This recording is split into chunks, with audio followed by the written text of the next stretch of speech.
Assalamualaikum warahmatullahi wabarakatuh. Perkenalkan, nama saya Cisya Fitri dengan NIM 3425033 dari kelas AK1A. Saya akan menyampaikan pidato dengan tema politik. Yang terhormat Ibu dosen, yaitu Ibu Wahyuningsi dan teman-teman yang saya banggakan.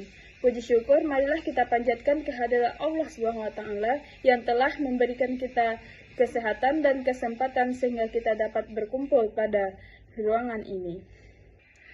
Tak lupa selawat beserta salam kita kirimkan ke arwah junjungan Nabi besar Muhammad SAW dengan lafaz Allahumma sholli ala Sayyidina Muhammad wa ala ali Sayyidina Muhammad yang telah membawa kita dari zaman kegelapan menuju zaman yang penuh dengan ilmu pengetahuan. Teman-teman sekalian, pada kesempatan kali ini izinkan saya menyampaikan sebuah pidato dengan judul Peran Generasi Muda dalam Politik yang Beretika. Politik seringkali dipandang sebagai sesuatu yang rumit, kotor, bahkan penuh kepentingan. Namun, sesungguhnya politik adalah sarana mulia untuk mewujudkan keadilan dan kemaslahatan masyarakat. Dalam konteks Indonesia, politik bukan hanya soal kekuasaan, tapi juga tentang bagaimana nilai-nilai moral, agama, dan kemanusiaan menjadi dasar dalam setiap pengambilan kebijakan. Generasi muda sebagai penerus bangsa memiliki peran yang sangat penting dalam dunia politik. Di tangan mereka lah masa depan bangsa ini ditentukan. Jika generasi muda bersikap apatis dan tidak peduli terhadap politik, maka akan sulit bagi bangsa ini untuk maju dan dengan keadilan dan kejujuran. Sebaliknya, apabila generasi muda aktif, kritis, dan beretika dalam berpolitik, maka politik Indonesia akan menjadi lebih bersih dan bermartabat. Pertama, politik dalam pandangan moral dan agama. Islam memandang politik sebagai bagian dari ibadah sosial, yaitu usaha untuk menegakkan keadilan dan kesejahteraan. Dalam Al-Quran, Allah berfirman pada surah An-Nisa ayat 58, yang artinya, sesungguhnya Allah menyuruh kamu menyampaikan amanat kepada yang berhak menerimanya. Dan apabila kamu menetapkan hukum di antara manusia, hendaklah kamu menetapkannya dengan adil. Ayat ini menjadi dasar bahwa politik bukan semata-mata soal kekuasaan, tapi tentang bagaimana amanah dan keadilan. Rasulullah Shallallahu Alaihi Wasallam bersabda, sebaik-baiknya pemimpin adalah kalian yang kalian cintai, dan mereka pun mencintai kalian. Mereka mendoakan kalian, dan kalian pun mendoakan mereka. Hadis ini mengajarkan bahwa seorang pemimpin politik harus memiliki hubungan yang harmonis dan penuh kasih dengan rakyatnya, bukan menindas atau memperkaya diri sendiri. Kedua, kondisi politik di Indonesia saat ini. Kita tidak bisa menutup mata bahwa politik di Indonesia masih menghadapi banyak tantangan seperti korupsi, penyalahgunaan kekuasaan, dan politik uang. Hal ini menceridai kepercayaan masyarakat dan merusak tatanan moral bangsa. Namun di tengah-tengah itu kita dapat melihat harapan.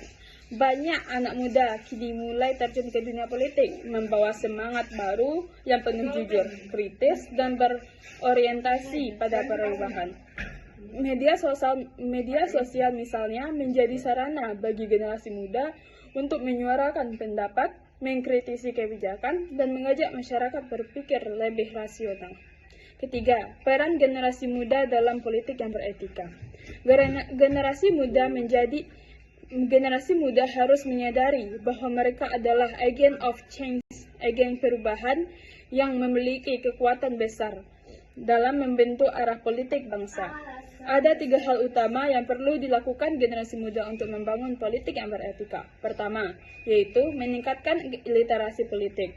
Kedua, menjunjung tinggi nilai moral dan agama. Ketiga, berani bersuara dan bertindak.